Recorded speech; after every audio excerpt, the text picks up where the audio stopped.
All right. I'm wearing green today. Sorry, to match Keisha's book. Okay. I That's love right. We're ready to go. And it's perfect. I love your kitchen. It's beautiful. I love your kitchen too. Thank you. Thank you. It's the new thing. The kitchen's a great space too, I think, for Zoom, and it gives depth. It gives depth. That's right. Mhm. Good evening, everyone. My name is Pat Kowitzel, and I'm the buyer and author program coordinator at Magic City Books. And I want to thank you all for joining us for this special 5 p.m. Central start time for our event tonight with Keisha Bush. And we are really excited to have Keisha joining us tonight for this virtual event. But Keisha actually has joined us here in Tulsa permanently as a part of the Tulsa Remote program. And so we were really excited to get to know Keisha and be able to book this event on the schedule. Her book, No Heaven for Good Boys, came out earlier this year, and we are really enthusiastic about the book. You may have seen, if you follow us on Instagram or follow Keisha on Instagram or on Facebook, you may have seen that Keisha's book is currently #1 on the Oklahoma bestsellers list for fiction. So kind of pre-sales for this event were strong, and we're going to have links to be able to purchase the book in the chat tonight, and hopefully get her book back on that list again after this week. So if you have not yet made your purchase, you can buy the book online. We're going to have that link going. Keisha stops in at the store and signs copies for us. And so if you purchase the book tonight from us, you'll get a signed copy from Keisha. So we look forward to doing that. We have a lot of great events coming up in the days and weeks ahead. All of April is full. All of May is full. June is getting to be pretty full now in our Magic City Books virtual event calendar. Please visit magiccitybooks.com to check out all of our upcoming virtual programs. A lot of really great things, fiction, nonfiction, poetry. April's National Poetry Month. We had a great event last night.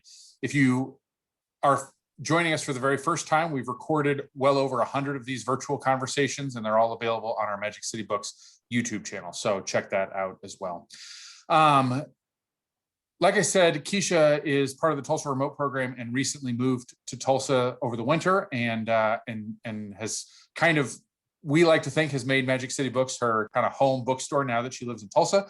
And we are really, really excited about this book, No Heaven for Good Boys.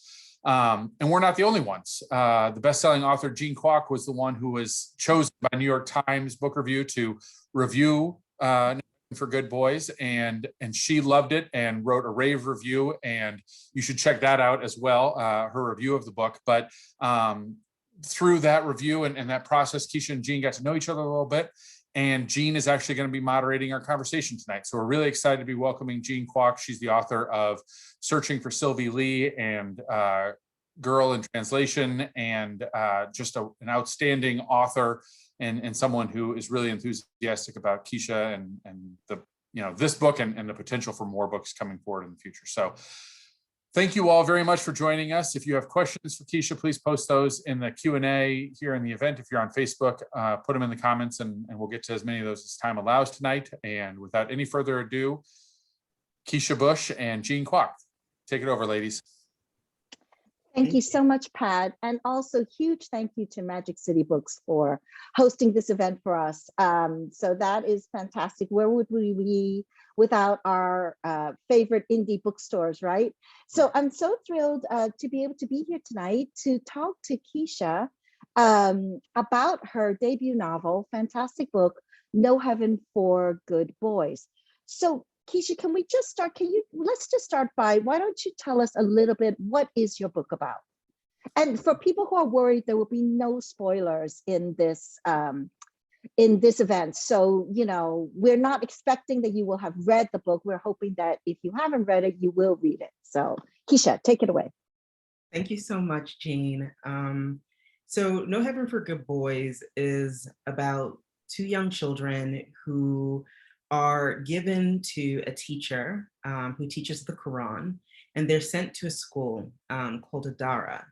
And the story takes place in West Africa, specifically in Senegal and in the city of Dakar. And I lived in Senegal for 4 years and interacted with a lot of these children, was super curious about them, asking everyone, that I knew, and ended up writing a fictional account about them. And so, based on the reports of the fact that there are up to 100,000 boys who are in this current human rights crisis, I took two young characters and fictionalized their existence, but they represent these children. And it's the full arc is sort of like coming of age, but also like the hero trying to get his way back home. And I sort of like recently realized it's almost like this, it's comparable, it's like a modern version of like Odysseus, in the Odyssey, where my main character, Ibrahimah, goes through all of these trials and tribulations in an attempt to get back home to his parents who want him. And the narrative is split and also told by his mother's perspective, who is struggling within a patriarchal society and is unable to legally have her child returned back home to her because he's now a ward of this teacher, of this religious teacher. And you sort of go back and forth between the two of them, and they have to find their own faith within themselves to tap into the really strong bond of love to get through this really intense obstacle. Well, I thought it was such a beautiful book when I read it. And I thought that something that you do really well, but that is difficult to do, is that, the kids are living under very difficult conditions and they're being taken advantage of. And, they have these really harsh things happening to them. But then what I thought you did so beautifully was that it's not just about the darkness. It's a book that is also about hope and love, and how people who are, let's say, not connected to the boys, who are not invested, just strangers, can be generous and can be kind and can help them as well. But I think that it must have been really difficult to balance the writing of a book like this, because on the one hand, I really, there are authors who do this who, of course, is a great subject matter, right? And there's a kind of, feeling as an author that there are authors who will go and kind of exploit that and dig into the pain because they know this is going to find an audience. And what I really loved about your book was that you did not do that.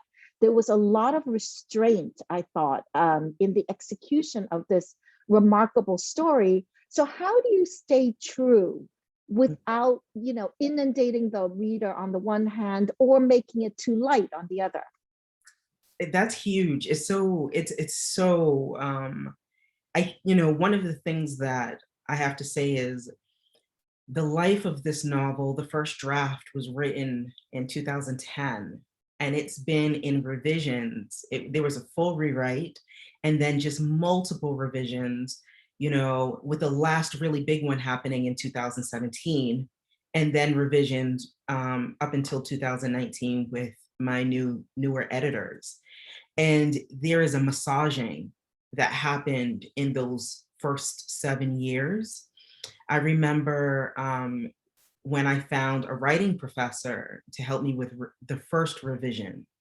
And he said, this needs to be rewritten. And it's an uphill battle, but he's like, it's a great story. And if you're willing to do the hard work, Keisha, I'll be here for you. And I took his class again and again, like 3 times in a row, and rewrote it.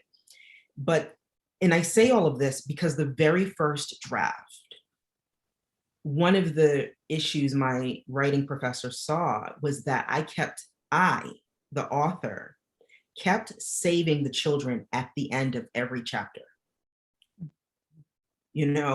Like these boys fill my heart. They were with me after I returned home, and you want to save them. So the revision is where I had to almost force myself to put those harder realities that they're living in Senegal in there. And I think as a young person, or as a person who grew up in poverty, we also had, fun times. We often laughed, or found jokes. And when I lived in Senegal, I was one of those people, I was their banana girl. I would buy them bananas. When they would see me, I would have a cluster of 13 boys, banana, banana, banana, banana. And I would buy them bananas. And I would say to one boy, and this is in French, a mixture of French and Wolof, but I would say, how many boys? Like, I'm not gonna count. Someone in the group needs to count, you know? And then one of the older boys he would go and count and he'd go like, okay, 13.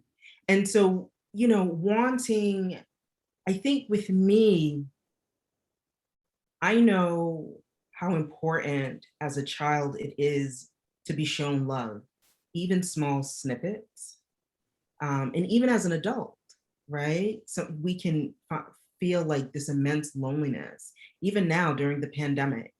But there are these little kindnesses that we can offer one another.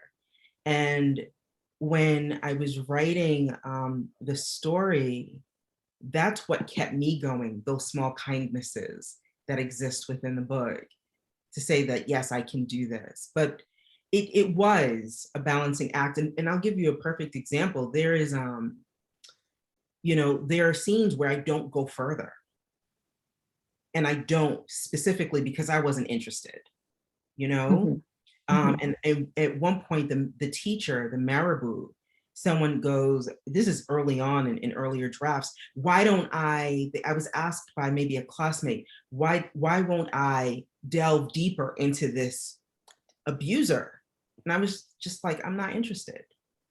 You know, we can go read up on psychology and figure out why he is the way he is and why he's doing the things he's doing. But for me, I had no interest in trying to unpack what makes an abuser, you know?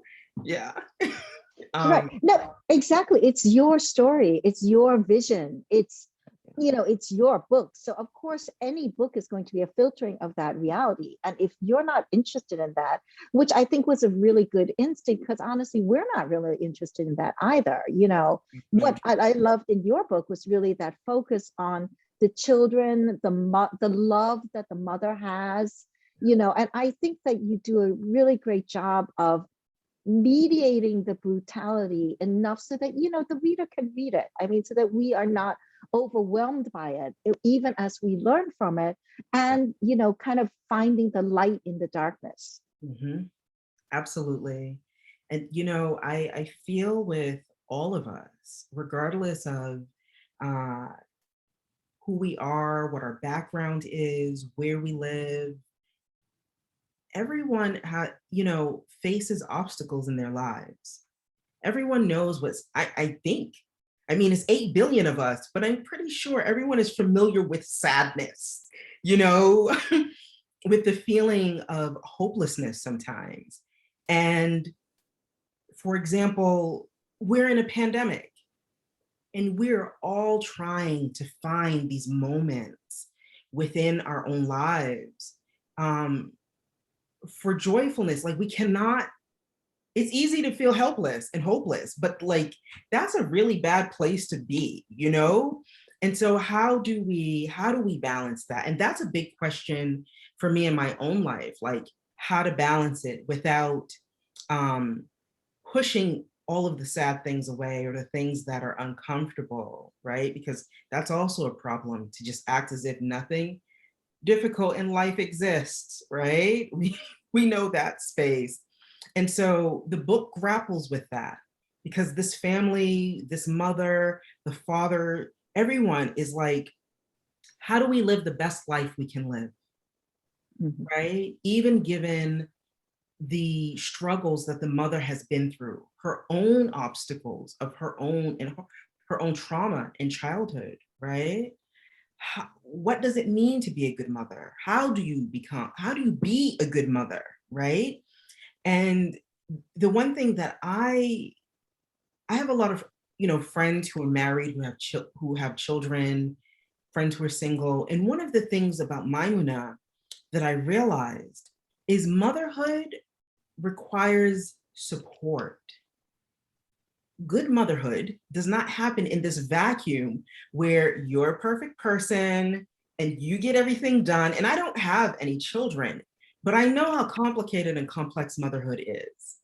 And, motherhood does require support from family, from spouse or partner, from children, and from the community. So that was a really interesting sort of like place that I was exploring, along with exploring fatherhood, because fatherhood is also this theme that I found, like, all of these roles that we're all juggling. How are you a good father, a good husband, and a good son, and a good brother? Because Idrissa finds himself at that crossroads, and to be a provider so that his daughters don't have to go out and work and they can stay in school, so many things, so many things. Well, I thought you did a great job in the novel of kind of explaining how the kids wound up in that situation. I mean, I think to a Western reader, we're thinking, oh my goodness, how could they let the children go? And we have to sympathize with the parents in their decision to let the children go. And then you start to think, well, once they realize or begin to realize the desperate conditions that those kids are living in, why don't they bring them back? And I thought that was just really well done in your book, where we understand very well how a combination of societal, familial, monetary pressure, religious pressure, led to them kind of reluctantly saying, well, okay, let's just see for a little while. And then it turns into this situation where it's out of their control. And they want to bring the kids back, but they can't. Yes, absolutely. And this is another like sort of universal experience, how we try to make the best decisions that we can, given the information that we have at the moment. No one can see past that, and we would all I know me, I would like to make the right decision every single time. Like, who doesn't make the wrong decision? Who doesn't make mistakes or realize after making a decision, this is not exactly what I wanted. This was not what I expected. And so that is not only universal, that's something that is just going to be with us for as long as we're on this planet, because there's no telling, how the dominoes will fall after a decision is made. And I thought that it was vitally important. I think sort of how the book unfolds is it mimics how I myself learned more about the Talibé. I saw them first and was just like, oh, you want some money? And then, okay. And then I started asking questions and learning more. And, I didn't find everything out from my first conversation with my neighbors or with my expat friends or with my younger Senegalese friends. It was like a culmination of a whole bunch of conversations without really trying not to cross the line, because my neighbors were more traditional, and they were older, and they were like, that's tradition. And conversation was over. And I was like, okay, let me tread lightly. And I wasn't a writer back then. I was just curious, who are these children? And so the book sort of looks to unfold in that way too, to give the reader as close of an experience that mimics my own, even though I was there in person, if that makes sense. Yeah, no, totally. And I think you bring up something really interesting, which is that whole issue of tradition, right? I mean, I also grew up really poor, and I grew up in a Chinese family that was very old-fashioned. And even though we are living in the US, I mean, I felt very constrained by tradition. I mean, on the other hand, on the one hand, it's a part of your identity and you appreciate it and you love it. But on the other hand, it can be really, sometimes I just felt like I had to scream when, I wanted to do something, or I thought something was really not being helpful, in fact, being hurtful. And yet that the reason that it had to be done was tradition. I think that's really one of the, something you deal with in your book. What do you think about the rigidity of tradition, or the lack of it, or the loss of tradition in our modern world? I have so many opinions. So I'm in this place where I grew up with my mother, like in my early childhood. It was myself, my mother, her mother, my grandmother, and my grandmother's mother, my great grandmother, who was born in like the 1890s. And there is, and there was a very strong oral kind of history within our families. And growing up with such a strong matriarchal sort of family tradition, and like respect for elders is like just a part of my DNA. And so on the one hand, I feel as if, like, especially the Western world, right, struggles with a loss of tradition and traditional sort of like values and family values, the support of family. On the other hand, what I experienced in Senegal was that very strong family tradition, but the existence or the struggle with individuality. Individuals could not, it's really hard to be an individual who has, ideas and wants and desires that do not align with your family when you're in a more traditional structure. And, the Talibé, which is a brotherhood, sort of like a monkhood, where these boys are given to a teacher to learn the Koran for 3 to 5 years. They memorize it and then they get to return home. But what you have are these bad players who come in, say, I am a teacher, not teach the Quran, force the boys to beg 12 to 16 hours a day. And because the boys can't, and they don't have time to memorize the Quran, they're in Talibé for 10 years, 12 years, from as like young as 3 years old up until about 15.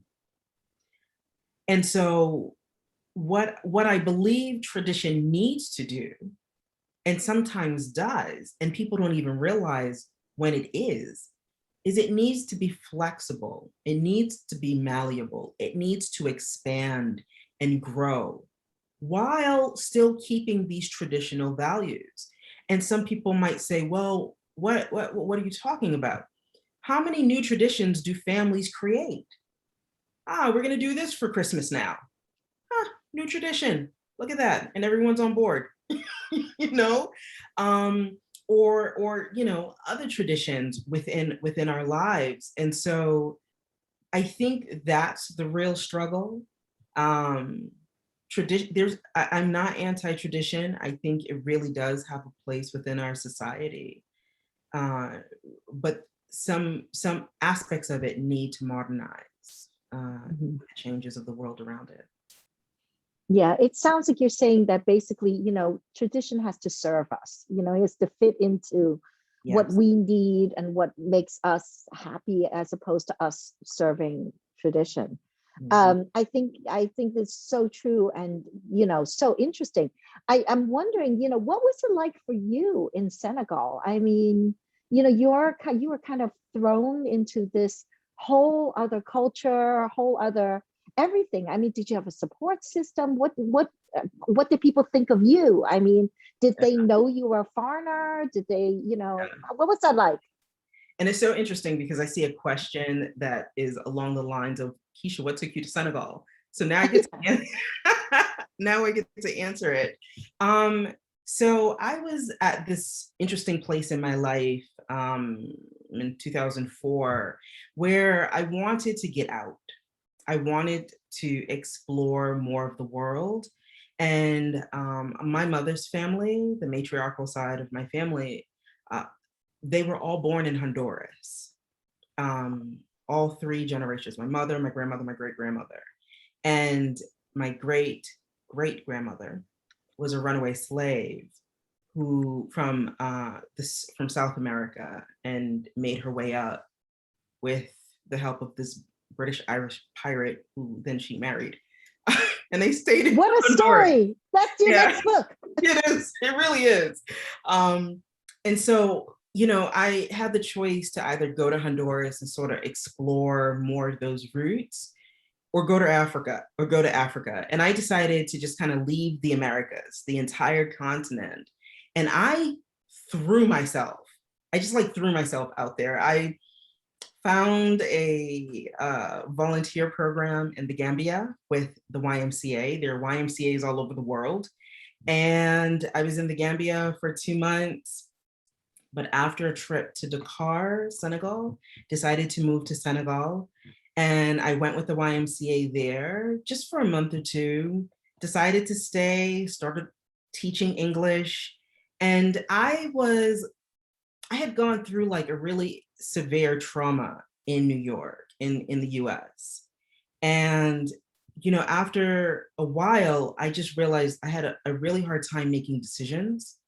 Like I was struggling with PTSD and massive like levels of anxiety, and like making decisions were really hard for me. And my life was suffering from it. And so I was like, I'm gonna go to Africa. Like, I'm gonna fling myself across the Atlantic, which is literally what I did. And I said, you know, if I fall, I'll just have to pick myself up. And so I wasn't trying to redefine myself. I was just trying to find my own sort of like inner courage, inner self-love, just inner explorer. And I started teaching English, and then, you know, began to learn French. And this is how I had all this time to like bump into these boys on my regular commute back and forth, teaching my students in downtown Dakar. And then I got a job with Oxfam Great Britain because I had improved my French enough to have an interview in French. And they brought me on, and I had more money. So I was like the broke Oprah in Dakar, like jelly sandals for you, pizza for you, burgers for you, Coca-Cola for you, you know? So the boys were just like, oh, it's great. But I realized I wanted to start a nonprofit at the time because I wanted to work with them more, but realized that that would have taken about 10 years of my life in Senegal to really get something off the ground. And after, you know, roughly like 4 years, I was missing my own family. I actually really missed Americans, which I hadn't expected. It was just like, I miss you folks. And so I came back to the US, started working, and then decided to change careers and write more seriously. And this story just came forward. I never intended to actually even write about the Talibé. But when the story came forward, I realized, perfect, let's give them a platform. Let me try this, see what happens. I love how you say that you are, you know, at this really difficult point in your life where you just couldn't make any decisions, and then you decided to go to Senegal. You are like, whoa! Yes. And I mean, I think what's so fun about that is that you know, the more I know about writing novels, the more I realize that we have to put our characters under pressure. You know, just like you said about how in your first drafts, you were trying to save your characters and those boys at the end of every chapter. I mean, I have that too, where you love your characters and you kind of want to protect them from like every sharp elbow that's in life. But then the more I write, the more I realize that actually you do have to kind of torture your characters, because it's when people are under pressure that you see who they really are. And I just think it's so funny that when you were, you know, under the most pressure, instead of, you know, being like, can I have more antidepressants? Give me drugs. Let me lie down and hide and never get up again. You just took off. I mean, that says so much about you and who you are. And then just a funny aside is that when you said, your half of your family comes from Honduras, I met my husband in Honduras, my Dutch husband, who is the reason that I live in the Netherlands today. And it was the same thing. I'd been working in New York, and I was going back to get my MFA at Columbia, and I had the summer free. I had no money. I had no language skills. Like, I didn't have anything. I was just like, I want to get away. I want to do something. I don't know what to do. And a friend of mine was like, well, go to Honduras. I was like, okay, and so I just like took off and went to Honduras, where I didn't speak the language. I was like ill-equipped. I couldn't find anything. But yeah, I found my husband. So I guess that's, that's a good thing, right? It's amazing. That is Yeah. so amazing. And I love it. And it says, it talks, it says something to this belief that I've definitely come to embrace, which is living one's life is vital. Even if it means putting yourself in these uncomfortable situations, right? These new situations.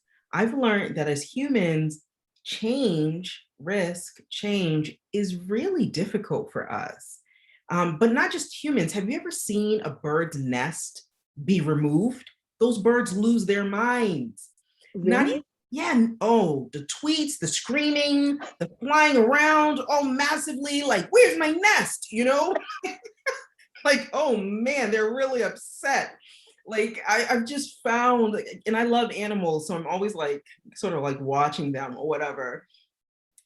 Change is really hard, but at least for humans, it pushes us to grow, and it doesn't mean, like, I'll give an example, like, I'm not interested in skydiving.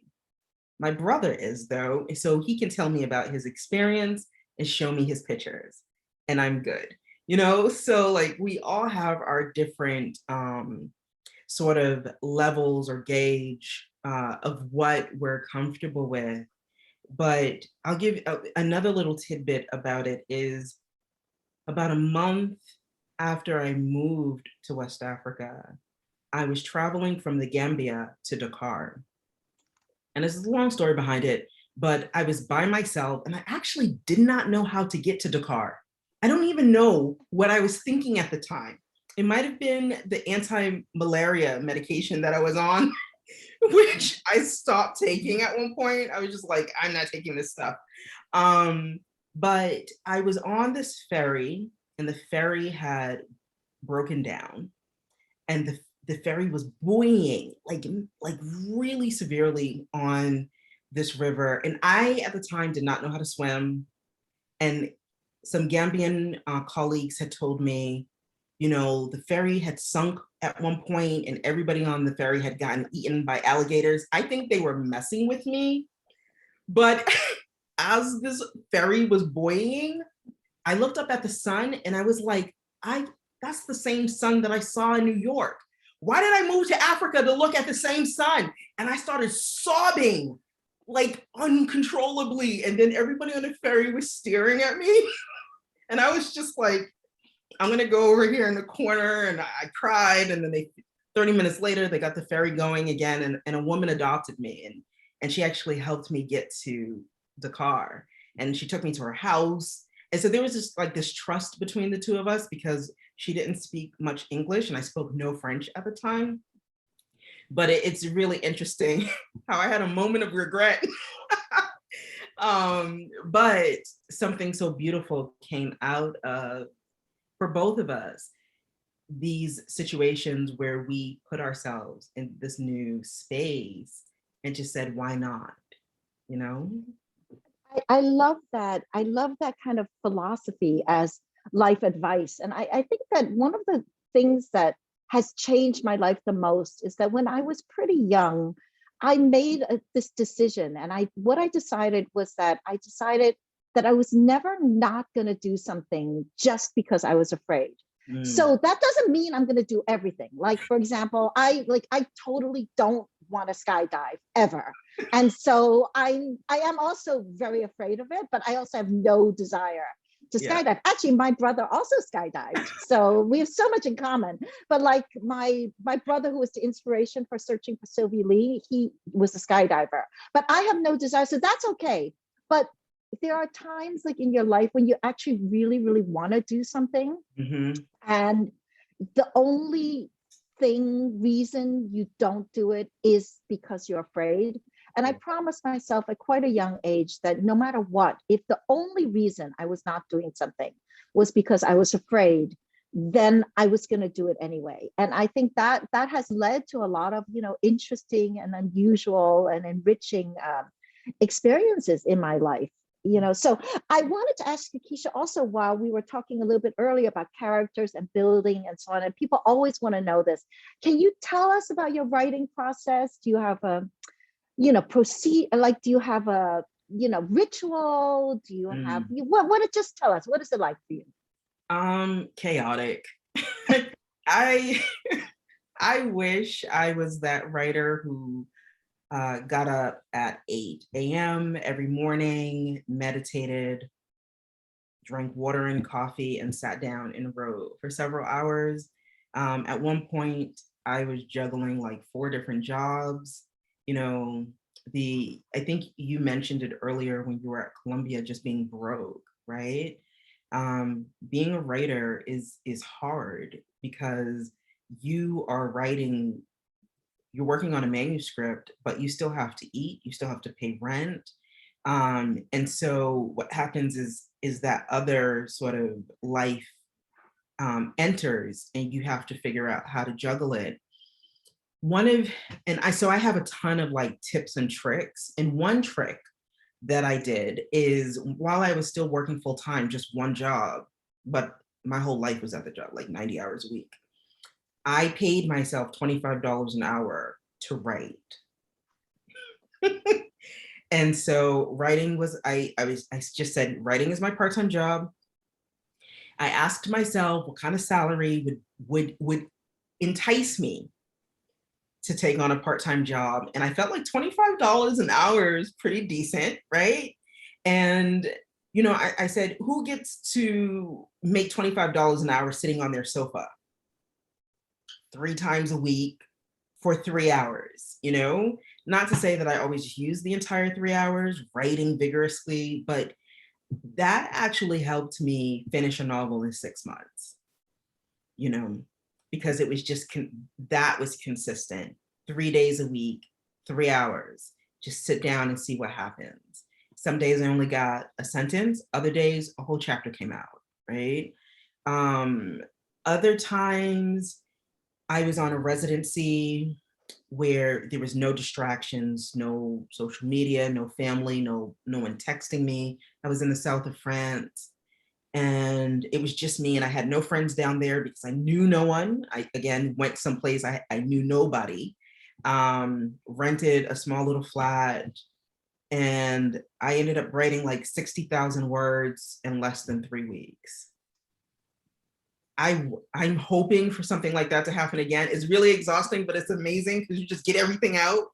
So I feel like I write in bursts. I use artist residencies a lot. There's one that I've been posting about a little bit on my Instagram, which is the Tyrone Guthrie Center in Ireland, which is just, if you want to write a prolific amount of work, do that residency. There's something about it that every single writer is now just like, everyone loves it. Everyone. It's so conducive to writing.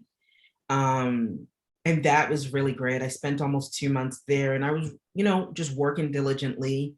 Wi-Fi was not so great, so I wasn't online. No phone calls. And spending like 10-hour days. 10 to 12-hour days, getting lunch and dinner in there. So I tend to, for me, I tend to like set this time, like if I'm working on a project, then that's what exists for me. But it allows me to get through a massive amount of work in a short period of time. So then I can go back to, let's juggle 3 jobs because I said yes to everything. Yeah. Right, right. And, you know, and I do agree. I think writing residencies are fantastic for the people who can get into them and have the space to do them. You know what my problem with a lot of the really famous artist residencies are, like Yado and so on, Yeah. is that like I think they're haunted. You know, I do. I think that, like, you know, I'm scared to apply to them because you go in this cabin in the woods where, like, you know, they're like ghosts of children who have been murdered wandering around. At least those are the stories that authors tell each other. So Yes. I'm, you know, I'm into the residency thing, but I'm scared of the haunted ones, and I think they're all kind of haunted. So anyway, Yes. you know, so Keisha, I want to also ask you about another big theme in your book, which is survival. Right? There's so much about survival in your novel. Can you just talk to us a little bit about that? Yeah. I sent an email just recently to some writer friends of mine. I'm going to quote my therapist because, and I say this because my therapist helped me during the process of me writing No Heaven for Good Boys. When I think back to it, I always forget that I was in psychotherapy, not for the book, but for other things, you know. And I remember one day that two things my therapist told me. One day he tells me, Keisha, I said, yes. He goes, there's a chapter in my new book dedicated to you. I was like, oh, okay. He's like, yeah, the chapter's called The Chronic Inability to Say No. I was like, that's embarrassing. And so I was just like, okay, I need to work on my toolkit. But the other thing that he said to me at one point was there are sort of two groups of people. You have your victims, and you have your warriors, your survivors. And he goes, Keisha, you are in the warrior survivor group, right? And what I find is, it's not that I often do not want to give up, because that hits, right? How many times did you say, knowing your own, like in your own circumstance, as you were pursuing your education, this is too hard, right?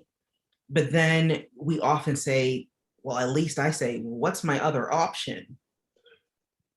If I do give up, what's the other option? Whoa, I can't handle that, right? And so surviving is something that we're doing right now, even during the pandemic.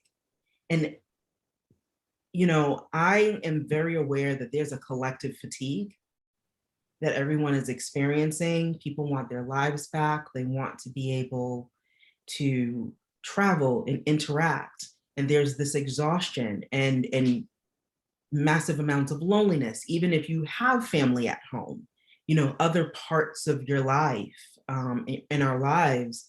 And survival is actually something that we are collectively doing right now.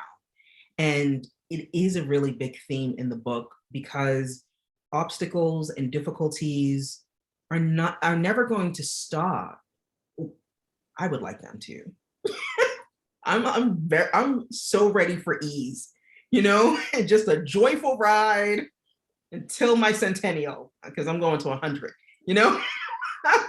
But I could want that, but I know that that's really not the reality.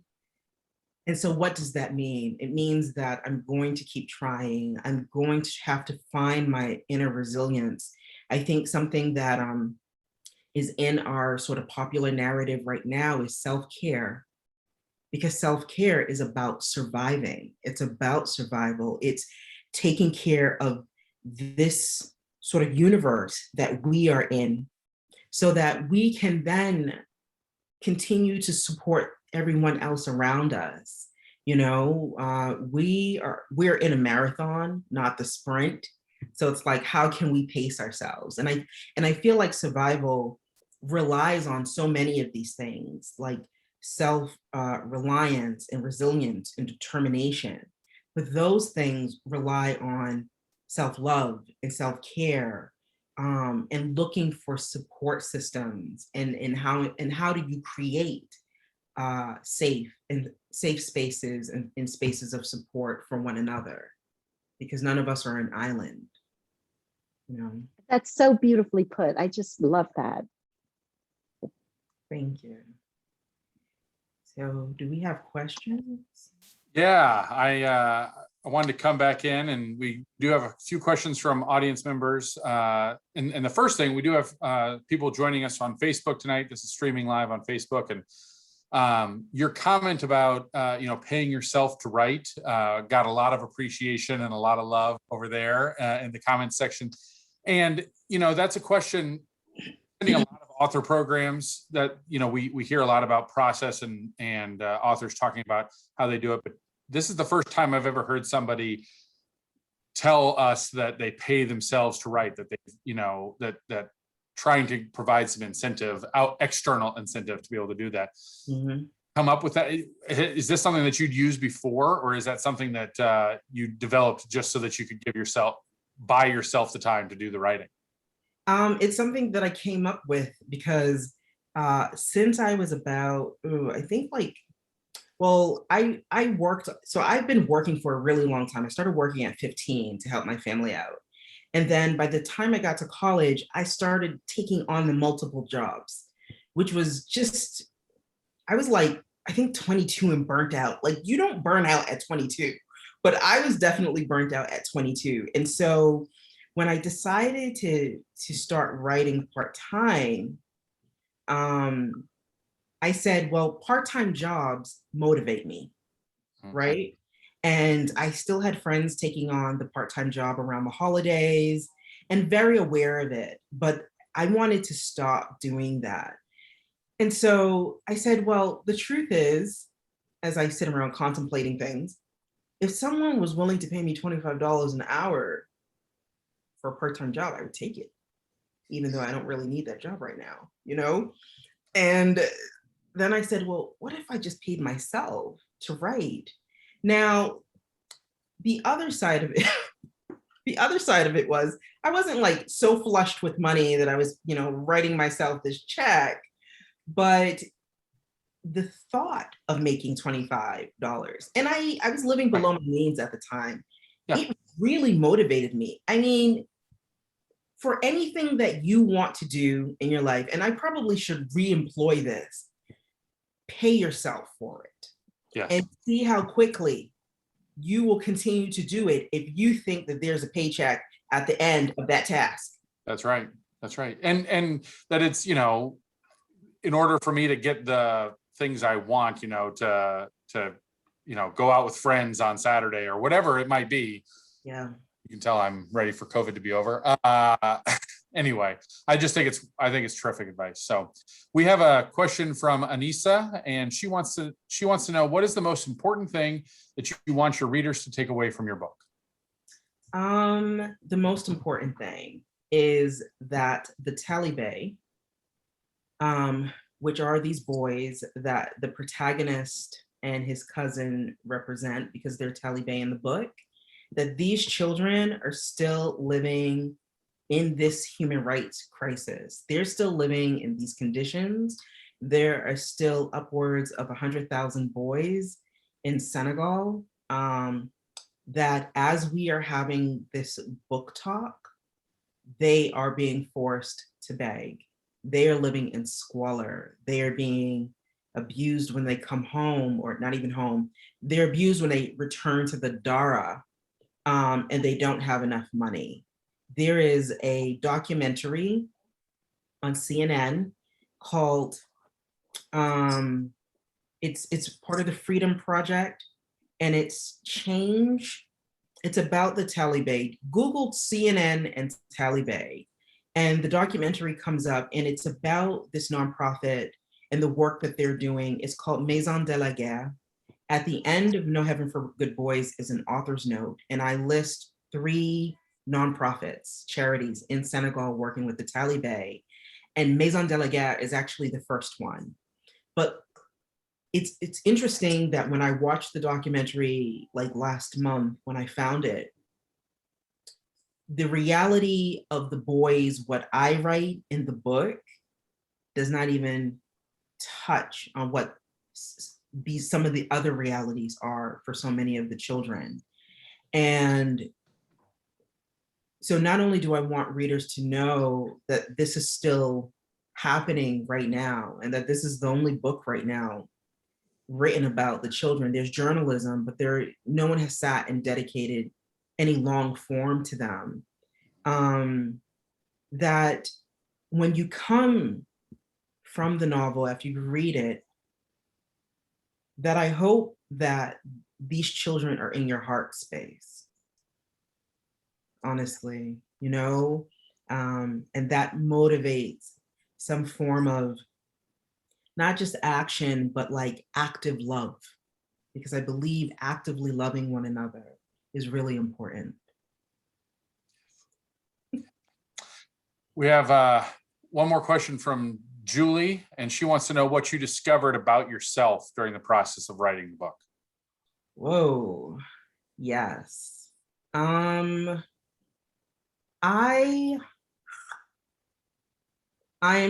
well, I already knew that. I'm not afraid of hard work. So like I rewrote the whole thing and I've been in all these revisions. To write such a book that deals with so many difficult subjects, and some of the things that happened to the Talibé, I had to actually dive deeper within my own experiences with child abuse to even write some of those scenes. And so there are scenes that I've actually taken from my own life to be able to write it. And it was, I can't even say how difficult it was. I remember just like sobbing and not being able to actually see my computer screen. Writing this book has changed me immensely because it forced me to grapple with myself. And I'm actually a healthier person today because of that. I owe so much to the Talibé. I'm telling you, like, these children are just like, they're my savior, you know, even as I try to put this book out for them. Yeah, I've grown as a person, as a writer, but definitely as a person who actually practices vulnerability in my own life. Whereas I never did before. I didn't, so yeah, definitely changed. Well, thank you very much. This has been a wonderful program. We really appreciate you kind of, including Magic City Books in your virtual tour. Keisha, Jean, thank you so much for staying up late and doing this program and moderating. We hope we can welcome you to Tulsa sometime soon in the future when it's easier to travel again and gather in big groups. Absolutely. Thank you so much. Thank you so much. Thank you also to Magic City Books. Thanks to everybody who's been watching. We've got links to purchase the books, and there you can go to magiccitybooks.com for that and for all of our upcoming events. Thank you all so much. Have a pleasant evening. Stay safe and keep reading. All right. Thank you. Bye. Bye.